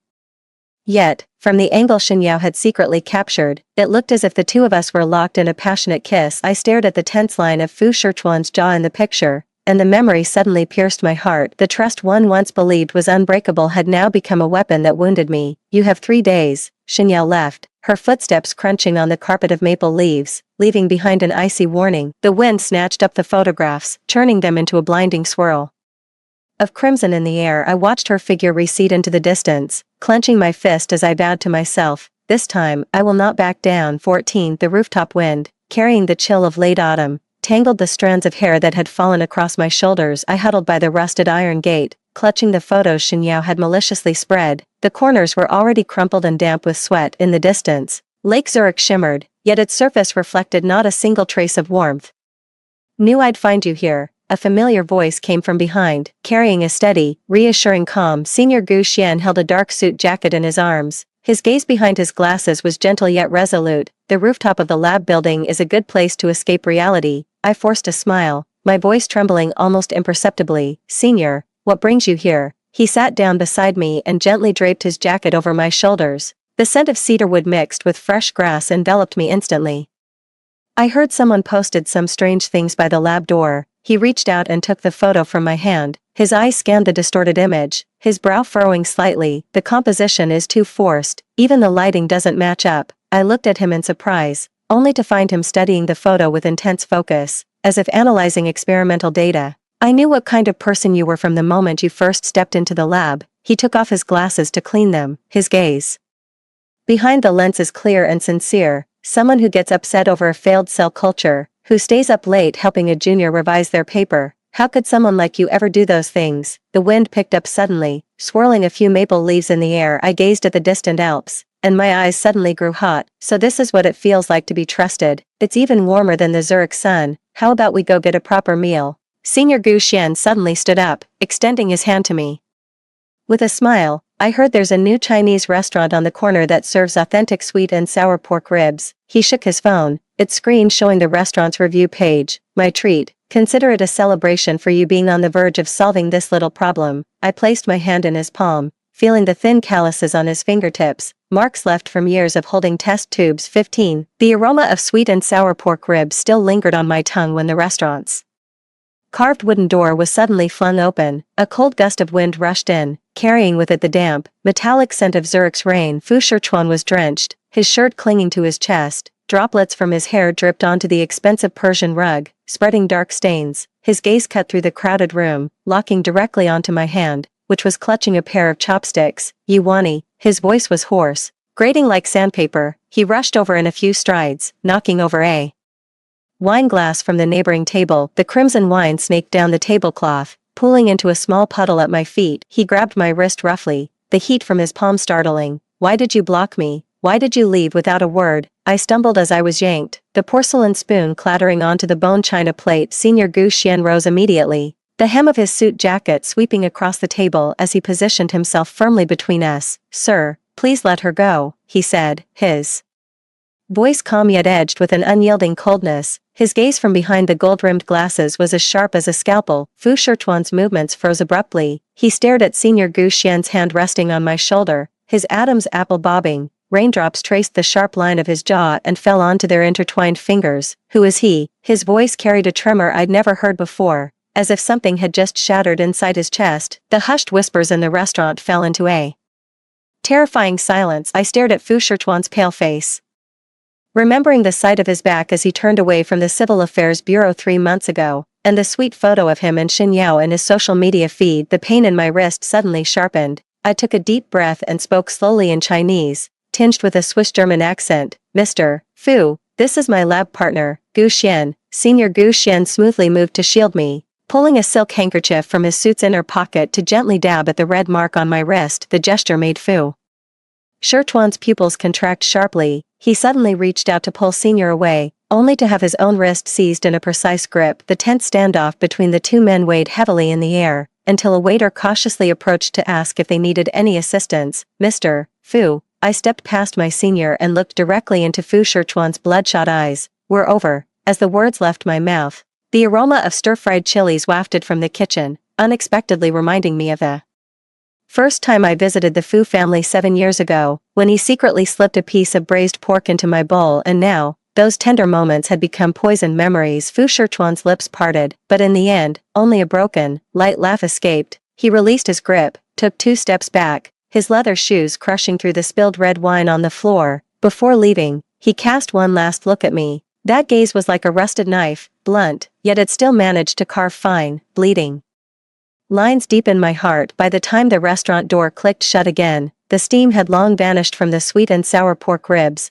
All that remained was the relentless autumn rain outside, drumming against the Zurich night. 16. Ever since that unpleasant parting in the restaurant, Fu Shichuan became an inescapable shadow, beginning to harass me with a frantic obsession. In the early morning, as I stepped out of my apartment building, I saw his black Maybach parked by the curb. The car was covered in raindrops from the night before, glinting with a cold light under the morning sun. He was leaning against the car door, his chin stubbled with beard, his eyes bloodshot. Clearly, he hadn't slept all night. The moment he saw me, he straightened up and strode quickly toward me. "Wani, we need to talk." His voice held a note of pleading as he reached out, trying to grasp my arm. I sidestepped to avoid him, casting a cold glance his way. "There's nothing to discuss, Mr. Fu. Please don't show your face around me again." Undeterred, he followed closely behind me. "I know I was wrong. I shouldn't have left you at the Civil Affairs office that day. It was Xin Yao. She set it up on purpose." I stopped in my tracks and turned to glare at him. "Set it up? For the past 2 years, ever since she entered the Fu household, when have you not abandoned me for her? Were all of those setups too, Fu Shichuan? Don't you dare take me for a fool." His mouth opened, but no words came out, a pained expression crossing his face. But I was no longer the person who would soften at the sight of his suffering. He would also appear suddenly in the laboratory, ignoring the strange looks from others. He walked straight toward me. Seeing this, Senior Gu Xian immediately stepped in front of me, his gaze wary. "Mr. Fu, this is a research facility. If you don't have an appointment, I must ask you to leave." Fu Shichuan, however, paid him no mind. He stepped past my senior and fixed his eyes directly on me. "Wani, give me a chance. Let me make it up to you." I took a deep breath, trying to keep my voice steady. "Fu Shichuan, what we had is over. I came to Zurich to pursue my dreams, not to get tangled up with you again. Please respect me, and respect yourself." Yet, it seemed my words fell on deaf ears. He even waited at the entrance when I went to the library to look up materials. As soon as he saw me come out, he started rambling with explanations and apologies. Again, the surrounding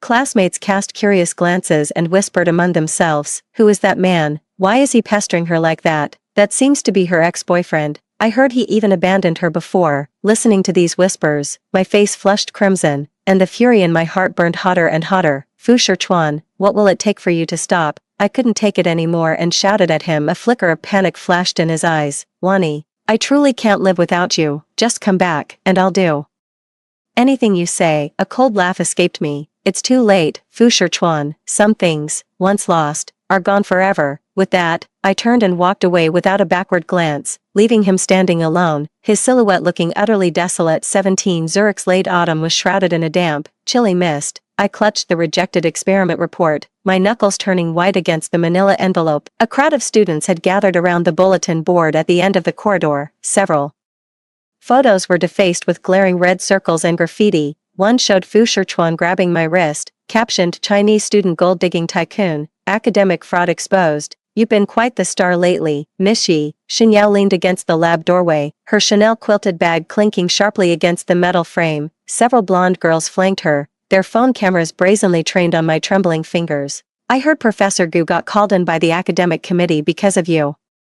The glass door burst open. Senior Gu Xian's lab coat hem was still stained with culture medium. He swiftly shrugged off his jacket and draped it over my shoulders, turning to block the malicious stares. According to university policy, unauthorized filming constitutes an infringement, he said, pushing up his glasses. His gaze through the lenses was like a scalpel dipped in venom. Or would you all prefer to be served with a cease and desist? Xinyao's nails dug deep into her palm, but her expression suddenly shifted to one of wounded innocence. Senior, there's no need to be so harsh. I was just worried about Sister Yi. Before she could finish, hurried footsteps echoed from the stairwell. Fu Shichuan barged in, clutching a stack of documents, his suit jacket crumpled like waste paper. These are the transaction records of Xinyao paying international students to smear you. He slammed the papers onto the lab bench, making the glassware rattle. And here's the surveillance footage of her swapping your experimental samples. What are you talking about, brother? Xinyao's voice trembled with tears as she stumbled forward, clutching his arm. How could I ever do such a thing? It must be Yuani who forced you. Enough. I slammed the beaker off the table, sending a river of blue liquid snaking across the floor. Senior Gu Xian steadied my trembling shoulders just in time, the warmth from his palm seeping through my lab coat. Fu Shichuan, every time you show up, you just make things worse. I looked at the bloodshot veins in his eyes and felt utterly exhausted. You should have known this day would come when you abandoned me at the Civil Affairs Bureau. The corridor's intercom crackled to life, announcing that the academic committee would convene an emergency meeting. Xinyao's face drained of all color in an instant. Fu Shichuan tried to step forward, but was blocked by Senior Gu Xian. In the moment the two men stood off against each other, I bent down to pick up the torn experiment report. The paper's edge sliced my fingertip, and a drop of blood fell onto the title, Analysis of Cell Culture Failure Causes, blooming into a dark red stain. 18 The tungsten lights cast a stark, pallid glow over the conference room, where 18 carved chairs formed a cold, unyielding circle. My fingers, gripping the lab notebook, were slick with cold sweat, the leather cover deeply creased from my grasp at the far end of the long table ahead. The sound of the academic committee chair flipping through documents was as suffocating as the reaper turning the pages of a ledger of life and death. Miss Yi, an anonymous report alleges you falsified experimental data and engaged in improper financial dealings with an external party, said the silver-haired professor, adjusting his gold-rimmed glasses, his gaze from behind the lenses as sharp as a hawk's. How do you explain this? Xinyao sat in the front row of the gallery, her Chanel suit as stiff and perfect as a suit of armor. She twisted a pearl necklace around her fingers, her eyes just red enough at the corners, the very picture of an innocent party caught up in the scandal. Fu Shichuan suddenly rose from the corner, the hem of his suit jacket scraping against the metal chair back with a jarring screech. These are all slanderous lies. I have evidence to prove that. Mr. Fu, non-committee members are not permitted to speak. The secretary cut him off coldly, the tip of her pen carving a sharp arc across her notepad. Xinyao chose that moment to sniffle, turning teary eyes toward Fu Shichuan. Brother, I know you want to protect Sister Yi, but academic fraud is a matter of principle. Senior Gu Xian suddenly slammed a stack of documents onto the table. As the papers fanned out, they revealed bank transfer records and surveillance screenshots. His lab coat bore the faint, unwashed stains of culture medium, yet he stood as straight as a pine. These are Yuani's experimental logs from the last 3 months. Every single data set comes with verification reports. from a third-party lab. As for the so-called illicit benefits, the photos provided by the whistleblower contained 7 distinct signs of digital manipulation. The meeting room fell into a dead silence. I stared at the frame-by-frame comparison on the projector. The images Shen Yao had maliciously altered now looked utterly absurd in the face of such irrefutable evidence. Fu Shichuan tried to approach me, but Senior Gu Xian subtly blocked his path outside. Lightning from the thunderstorm lit up all of Zurich. The torrential rain lashed against the windows, as if trying to wash away the truth of this whole farce. Order, order, the chairman banged the gavel forcefully. We will now proceed with a secret ballot. Just as the red ballot box was pushed in front of me, Shen Yao suddenly covered her mouth and rushed out of the conference room. Fu Shichuan took 2 steps after her, then glanced back at me, ultimately freezing in place under Senior Gu Xian's warning gaze the moment the vote count was announced. The rain outside the window abruptly ceased. My fingers traced the crumpled letter of recommendation in my pocket, the gilded ETH Zurich logo still warm from my grasp as the meeting adjourned. The oppressive atmosphere receded like a tide. I followed the crowd out of the conference room, my steps unsteady, as if I had just survived a brutal battle. Senior Gu Xian walked quietly beside me the whole time, his presence a solid anchor, offering me an immense sense of security.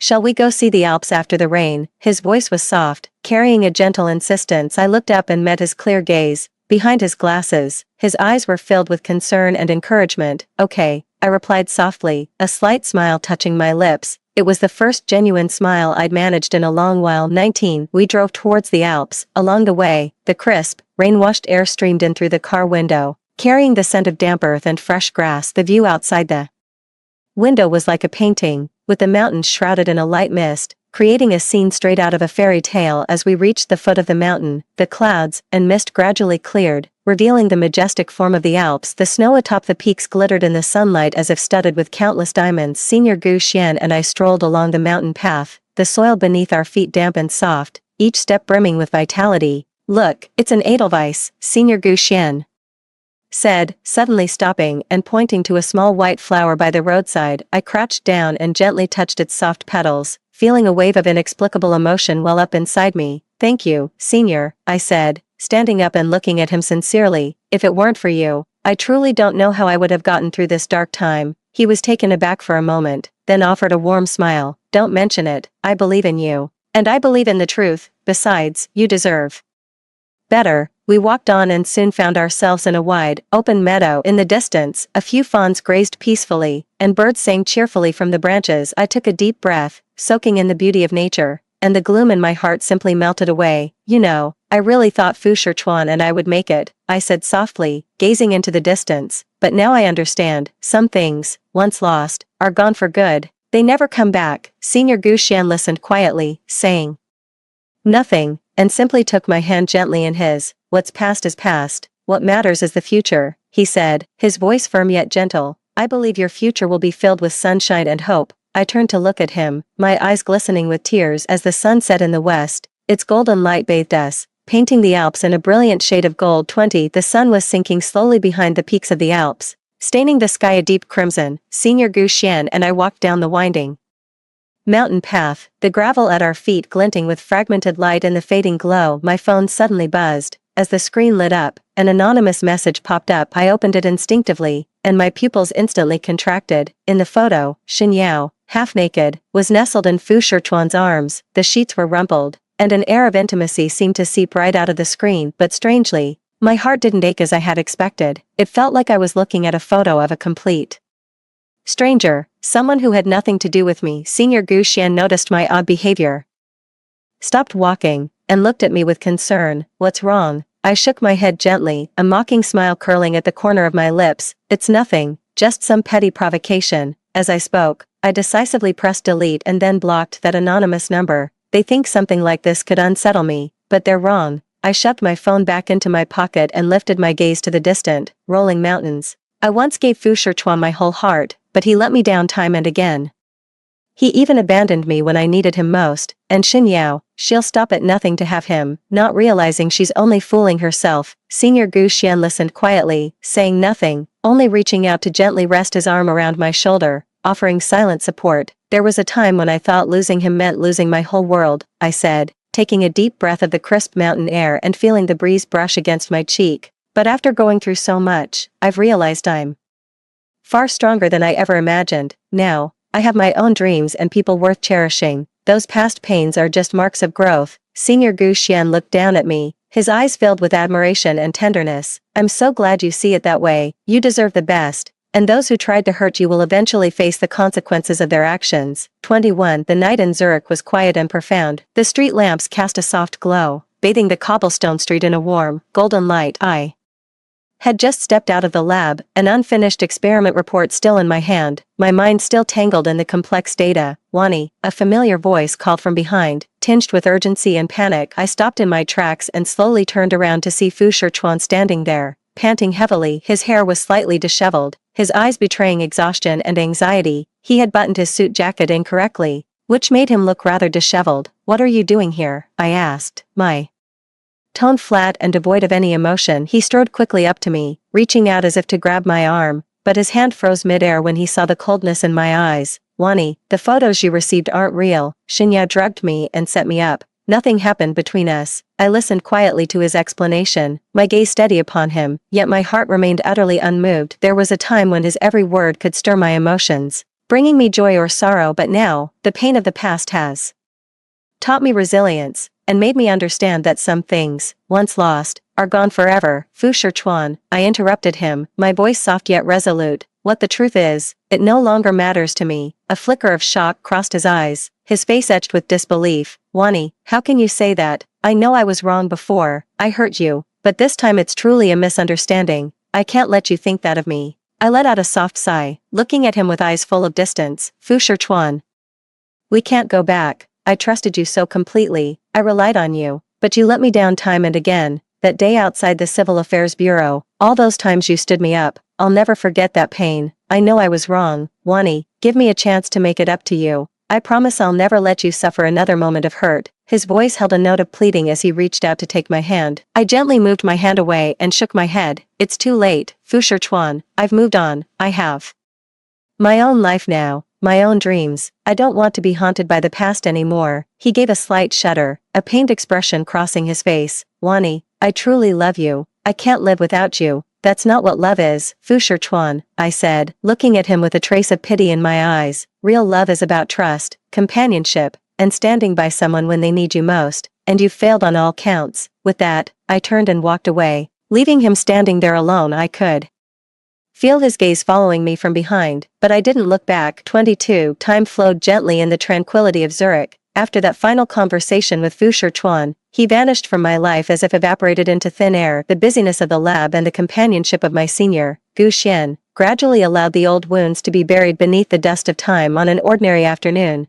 a message arrived from a friend back home. The words within it struck my heart like a thunderclap. Xinyao returned to the country alone and placed that photo, which distorted the truth, before Mr. Fu. Using her so-called innocence as leverage, she demanded that Fu Shichuan take responsibility for her. The Fu family mansion was instantly shrouded in gloom. Fu Shichuan was forcibly summoned back. Faced with the pressure from his family and Xinyao's unreasonable demands, he adamantly refused to agree to that absurd request. Mr. Fu had always treated the family's reputation as his life. Xinyao's move was undoubtedly a brazen test of his bottom line. As for Mrs. Shen, the woman who had once played a complex role in the Fu family's conflicts, her long-standing tensions with Mr. Fu were completely inflamed by this incident. After countless arguments and cold wars, the couple ultimately chose a consensual divorce. What once seemed like a solid family was shattered to pieces under the assault of self-interest and deceit. Yet, Xinyao refused to let go. Her obsession with Fu Shichuan had taken root in her very bones. During a frenzied confrontation on the street, tragedy struck without warning. An out-of-control car, like a runaway horse, came barreling towards them. The screech of brakes tore through the air, but Xinyao couldn't get out of the way in time and was sent flying by the impact. As the wail of the ambulance siren echoed over the city, her life, like a shooting star, plummeted and was extinguished. She succumbed to her injuries the moment I heard the news. I was sitting by the window in the lab, the coffee in my hand long gone cold. That woman who was once so arrogant and ruthless in front of me had now ended her own life in such a tragic way. I felt no sense of satisfaction. Instead, a wave of complex emotions washed over me, pity, and a sobering reflection on the fickleness of fate. Senior Gu Xian walked up quietly behind me and draped a coat over my shoulders. His voice was gentle yet firm. What's past is past, don't let this affect you. I turned to look at him and nodded, understanding in my heart that all the old grudges and entanglements had come to an end with Shinyao's departure. Outside the window, the Zurich sky was a flawless blue, with clouds drifting lazily by. 3 years later, my research was a resounding success. In the hall of Zurich Airport, sunlight streamed through the vast floor-to-ceiling windows, illuminating the hurried footsteps and the faces of people filled with either anticipation or reluctance. I stood by the luggage carousel, watching suitcase after suitcase glide by on the rotating belt.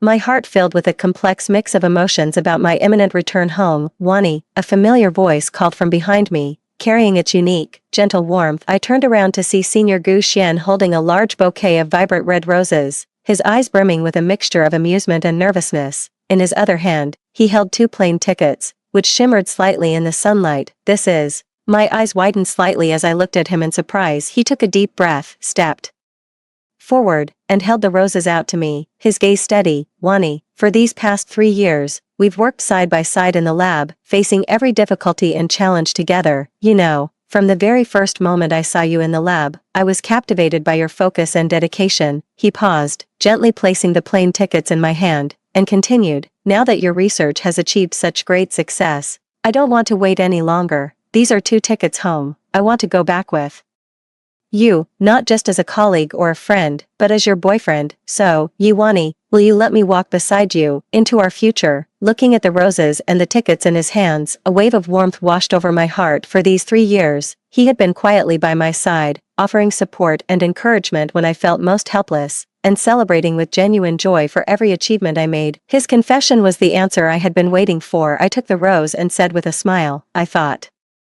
you'd never say it. A flicker of surprise crossed his eyes, followed by a radiant smile. So, does that mean you accept? I gave a slight nod, and he immediately pulled me into a tight embrace. Passengers around us cast envious glances as I nestled in his arms, feeling his warmth and the steady beat of his heart. By the way, he said, releasing me with a playful grin, isn't it about time I met your parents? I'll have to be on my best behavior to convince them to entrust their precious daughter to me. His words made me laugh, my heart brimming with happiness. Of course, I replied, they're going to love you. The airport announcement called for boarding, and hand in hand, we walked